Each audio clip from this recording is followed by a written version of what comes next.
आम आदमी पार्टी में ऐसी क्या खास बात है जो इन्हीं को क्यों अरेस्ट कर रहे हैं? इनमें क्या खास मिला? मनीष सिसोदिया को करना था, संजय सिंह को करना ना, वो तो सब सीढ़ियां थी। करना तो अरविंद केजरीवाल को था। तो पहले सत्येंद्र जैन को कर लेते हैं, फिर मनीष सिसोदिया को कर लेते हैं, फिर संजय सिंह को कर लेते हैं। ये सब टूट टाट जाएंगे, अरविंद केजरीवाल जी को अंदर डाल देंगे, काम खत्म, खेल खत्म। मैं सबसे पहले तो ये बताना चाहूँगा, कई सारे लोगों के, हमारे साथियों के मन में ये होगा कि आखिर आम आदमी पार्टी में ऐसी क्या खास बात है जो आम आदमी पार्टी के लोगों को बार बार अरेस्ट किया जा रहा है? इन्हीं को क्यों अरेस्ट कर रहे हैं? इनमें क्या खास मिला? देखो, गड़बड़ ये नहीं है कि सत्येंद्र जैन को अरेस्ट करना था, मनीष सिसोदिया को करना था, संजय सिंह को करना ना, वो तो सब सीढ़ियां थी। करना तो अरविंद केजरीवाल को था कि भाई पहले सत्येंद्र जैन को कर लेते हैं, फिर मनीष सिसोदिया को कर लेते हैं, फिर संजय सिंह को कर लेते हैं। ये सब टूट टाट जाएंगे, अरविंद केजरीवाल जी को अंदर डाल देंगे, काम खत्म, खेल खत्म। पर पता नहीं था कि सीढ़ियां कमजोर नहीं है, टूटने वाली नहीं है। और ये स्टार्ट कहां से हुआ? इसके दो कारण थे। आपको पता होगा, एक बहुत बड़े नेता हैं जी, 2014 में उन्होंने देश के अंदर सेंटर का इलेक्शन लड़ा, जीत गए। उसके बाद उन्होंने अश्वमेध यज्ञ का घोड़ा छोड़ दिया। अश्वमेध यज्ञ पता है ना, कि भाई जिधर भी जाएगा उन्हीं का राज होगा। हर राज्य जीत रहे थे, जीते जा रहे थे, जीते जा रहे थे, जीते जा रहे थे।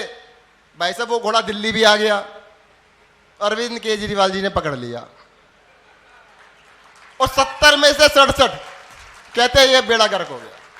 वो खुंदक के असली कहते भाई ऐसी की तैसी कर दी कि अश्वमेध यज्ञ का जो घोड़ा था ऐसा पकड़ा, वरना अब तक तो इस देश के अंदर उनका एक छत्र राज्य होता। देखो, दूसरा कारण एक और बताता हूं मैं आपको। इस देश में बहुत सारी पार्टियां बनी, बनती रही, आती रही, जाती रही। एक आम आदमी पार्टी अरविंद केजरीवाल ने बनाई, जिस पार्टी का सिर्फ एक ही मकसद था, जनता के लिए काम करना, अपने लिए नहीं, ये ध्यान रखना।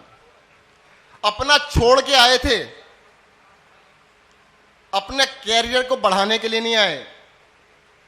अगर कैरियर बढ़ाना होता तो आईआरएस अफसर थे, वहीं पे बना लेते ना, और बड़े अफसर बन जाते। पैसा कमाना होता तो खूब पैसा मिलता, रिश्वत ले लेते, बहुत पैसा मिलता। अपने साथियों को सबको कहा भाई सब छोड़ छाड़ के आ जाओ। मुझे भी याद है, मुझसे भी कहा था, तब तो यही कहा था 1 साल के लिए छोड़ के आ जाओ। मुझे क्या पता था वो 1 साल इतना लंबा होगा। तो सब कुछ छोड़ के आ गए। तो दरअसल बात क्या थी, नेताओं को क्या लगने लगा कि अगर ऐसे लोग राजनीति में आ गए जो कुछ पाने के लिए नहीं, कुछ छोड़ के इस समाज को, इस देश को ठीक करने के लिए आ रहे हैं, तो इन नेताओं की दुकानदारी में दिक्कत आ जाएगी। आप सब जानते हैं, जनता की नजरों में अगर पूछो कि भाई साहब पॉलिटिक्स की इज्जत क्या है, कहते ये तो पॉलिटिक्स कर रहा है। कहते खराब है ना इसका मतलब। नेताओं की इज्जत क्या है? कहते भाई साहब ये तो नेता है, इसकी बात में कोई इज्जत नहीं है, कोई भरोसा नहीं है।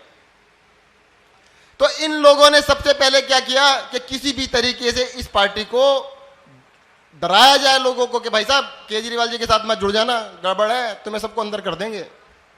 मुझे अंदर करने से, मनीष जी को अंदर करने से, संजय सिंह को अंदर करने से उनको कोई खास फायदा होने वाला नहीं था।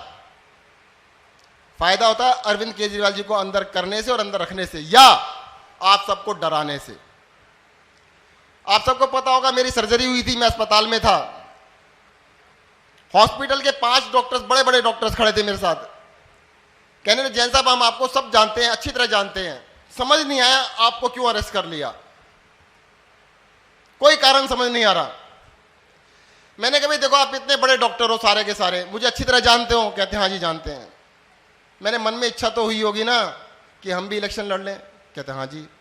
आपको भी लगता होगा सत्येंद्र जैन मंत्री बन के हम नहीं बन सकते। कहते हाँ मन में इच्छा तो होती थी। मैंने अब लड़ोगे इलेक्शन? मैंने केजरीवाल जी से कहता हूं सबको टिकट दिलवाऊंगा। कहते नहीं जी हाथ जोड़ रहे हैं, अब नहीं लड़ेंगे। तो देश के अंदर उन्हें ऐसा माहौल पैदा हो गया, शरीफ आदमी, ईमानदार आदमी अगर इलेक्शन में आ गया, अगर पॉलिटिक्स में आ गया, तो उसको डराने के लिए उन्होंने ऐसा किया है। वो कहते हैं अच्छे लोग ना हो ताकि वो बदमाशों का, लुच्चों का, लफंगों का मैदान खाली रह जाए। जिस दिन 21 जुलाई 2013 को मुझे टिकट मिला था, मेरे फादर का सबसे पहले एक ही डायलॉग था बस, कहते शरीफ आदमी इलेक्शन लड़ते हैं, ये तो लुच्चे लोग लड़ते हैं। तो लुच्चों का मैदान खाली रहे, इसके लिए आम आदमी पार्टी को डराना चाहते हैं, खत्म करना चाहते हैं। मैं इनको बता दूं कि इनसे जो बने वो कर लें, ये पीछे हटने वाले नहीं है। क्या कर रहे थे हम लोग? मरीज स्कूल बना रहे थे, अरेस्ट कर लिया। मुझे मोहल्ला क्लिनिक, अरे भाई हम बना रहे थे तो आप बना लो ना, मौका तुम्हें मना किसने किया है? कॉपी कर लो, पूरे देश में कर लो, तुम्हारा भी नाम हो जाएगा। दिल्ली शहर के अंदर 18,000 हॉस्पिटल्स में बेड बन रहे थे। पूरी दुनिया के अंदर इतना बड़ा एक्सपेंशन कहीं नहीं चल रहा था। कहते भाई हम पूरे देश में तो बना नहीं सकते, हम तो कॉपी कर नहीं सकते, इनको अरेस्ट कर लो, रुकवा सकते हैं, कामों में अड़ंगा अड़ा सकते हैं। दौड़ लगा रहे हो, हमसे तेज नहीं दौड़ेंगे, लड़ंगी मारेंगे। बताओ, अरविंद केजरीवाल जी ने बोला कि भाई साहब यमुना नदी को साफ कर देंगे, कहा था ना, और यमुना नदी में डुबकी लगा के दिखाएंगे। उसके काम पे लग गए हम लोग, 24 घंटे काम पे लग गए। कहते हैं इनको सबको अरेस्ट कर लो, फिर करके दिखाओ। अरे कोई बात नहीं, अपने अरेस्ट कर लिया ना, अब भी साफ करके दिखाएंगे, अब भी साफ करके दिखाएंगे, आपको करके दिखाएंगे कैसे होता है। हमारे कार्यकर्ताओं का मैं आपको एग्जांपल दूंगा, जेल का एक। अभी इधर राजौरिया जी खड़े हैं, मुझे देख के उनको याद आ गया, जब मैं जेल में था, ये मुझे मिल गए वहां पे। इनको जेल से बाहर जाने का टाइम हो चुका था, थोड़ा सा फाइन जमा कराना था। कहता जी मैं जमा नहीं कराऊंगा। मैंने क्यों? कहता भाई साहब जब तक आप जेल से बाहर नहीं जाऊंगा मैं बाहर नहीं जाऊंगा। बोला ये जज्बा है हमारे कार्यकर्ता का। कारण क्या था कि मुझे वहां पे कोई मेरे से बात नहीं करता था। उन्होंने पाबंदी लगा रखी थी कि कोई बात नहीं करेगा जी इनसे, पर इन्होंने हिम्मत रखे थे कि मैं बात करूंगा, मुझे क्या कर लेंगे, मैं देखूंगा, कुछ भी हो जाए। तो सर इस तरह का जज्बा हमारे कार्यकर्ताओं के अंदर है। अब मैं आपको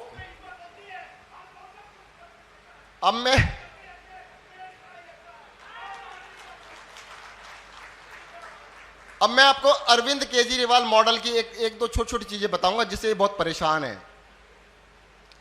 इलेक्ट्रिसिटी मॉडल, बिजली का मॉडल जो है, अरविंद केजरीवाल जी की सरकार ने बिजली फ्री कर दी। कहते तो पैसा लुटा रहे हैं। अच्छा जी, बिल्कुल सही बात है। दिल्ली सरकार अपने बजट का 4%, यानी 100 रुपए में से 4 रुपए बिजली पे खर्च करती है बस। और देश की बाकी जितनी भी सरकारें, कोई भी सरकार 10% से कम नहीं खर्च करती, 10 से 15% सारी खर्च करती हैं। पूरे देश में हर सरकार 10 से 15% पैसा खर्च करती है। हम सबसे कम करते हैं बजट का, सिर्फ 4%। हम क्या करते हैं जी? केजरीवाल जी की सरकार करती है 4% पैसे से लोगों की बिजली मुफ्त, जनता को डायरेक्ट पैसा देते हैं। उनका बिजली का बिल मुफ्त, 600 रुपए का बिल आया, जीरो हो गया। 1000 का आया, जीरो हो गया। 400 यूनिट का बिल मान लो 1400 आया, 700 रुपए हो गया। जिसका बिल 800 रुपए का था, जीरो हो गया। उसमें से क्या थोड़ी सी रिश्वत अरविंद केजरीवाल जी को देने जाएगा? दे सकता है? पॉसिबल है? नहीं ना। दूसरा मॉडल, दिल्ली सरकार 4% खर्च करती है, वो 12%, 15% खर्च कर रहे हैं। और पैसा करते क्या इस पैसे का? ठेकेदार को देते हैं घाटे में। ठेकेदार को देते 5,000 करोड़ रुपया, ठेकेदार को देते 10,000 करोड़ रुपया। अगर एक नेता किसी ठेकेदार को घाटे के रूप में 10,000 करोड़ रुपए देगा तो उसमें से कुछ लेगा या नहीं लेगा? कितना लेगा जरा बताओ? अरे 10,000 करोड़ देगा तो कम से 2,000 करोड़ तो लेगा, लेगा नहीं लेगा? तो अरविंद केजरीवाल का मॉडल सही है कि वो वाला मॉडल सही है? तो अरविंद केजरीवाल ने एक मॉडल बनाया कि भाई साहब जनता का पैसा जनता को दो, जनता की बिजली फ्री कर दो, और जनता का जेब में जनता का पैसा रहेगा। इनको दूसरा डर किस बात से लगता है? अरविंद केजरीवाल जी ने एक बार नहीं कई बार असेंबली में बोला है इस देश का कोई नेता बोलता नहीं है। उन्होंने बताया कि इस देश के अंदर हो क्या रहा है। अब गरीब और गरीब हो रहा है। मिडिल क्लास के लोग मिडिल क्लास से हटके गरीबी में जा रहे हैं, और कुछ लोग 2, 4, 6 लोग हैं वो अमीर से अमीर होते जा रहे हैं। आज मैं आने के बाद वीडियो देख रहा था, पहली वीडियो देखी मैंने, पुण्य प्रसून वाजपेयी की वीडियो यूट्यूब के ऊपर है। भाई साहब उसमें लिखा है 2014 से लेके 24 के बीच में महंगाई कितनी बढ़ी, बस उसके ऊपर था सारा। कहते ज्यादातर चीजों की महंगाई, जैसे सब्जियों के अंदर 3.25 गुना, खाने की चीजों में 3 गुना, ज्यादातर घर की जितनी भी काम मतलब जरूरत की चीजें सबके खर्चे 3 गुना हो गए, एवरेज 3 गुना। यानी जिसका खर्चा 10,000 रुपया था तो उसका खर्चा तो हो गया 30,000 रुपया। अब अपने आप अपने दिल पे हाथ रख के सोच लेना कि भाई साहब 10 साल में कमाई कितनी बढ़ी। अगर आपकी कमाई 30,000 रुपए से 90,000 हुए तो इसका मतलब 30,000 पे ही हो आप, 1 पैसा नहीं बढ़ा, 1 रुपया नहीं बढ़ा आपका।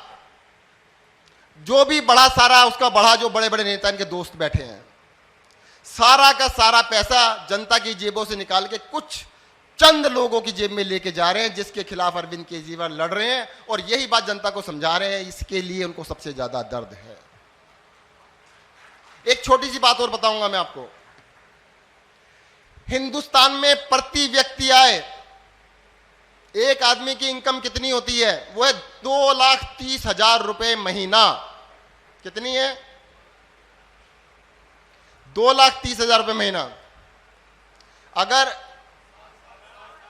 सालाना सर, अगर घर में पति पत्नी 2 बच्चे और माता पिता है तो 6 जने हो गए। साल के कितने बने? 12 लाख, 13 लाख। हम मान लेते 12 लाख। तो एक परिवार की एवरेज इनकम 1 लाख रुपए महीना बनते देश में।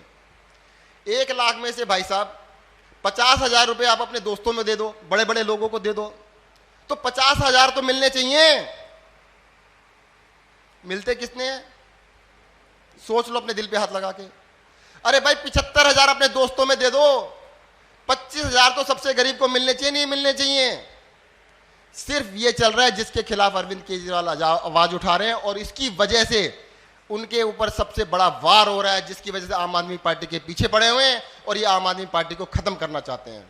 मैं आप सबको बताना चाहता हूं कि अरविंद केजरीवाल जी के नेतृत्व में हम सभी जितने भी साथी हैं पीछे नहीं हटेंगे, जीतेंगे, लड़ेंगे।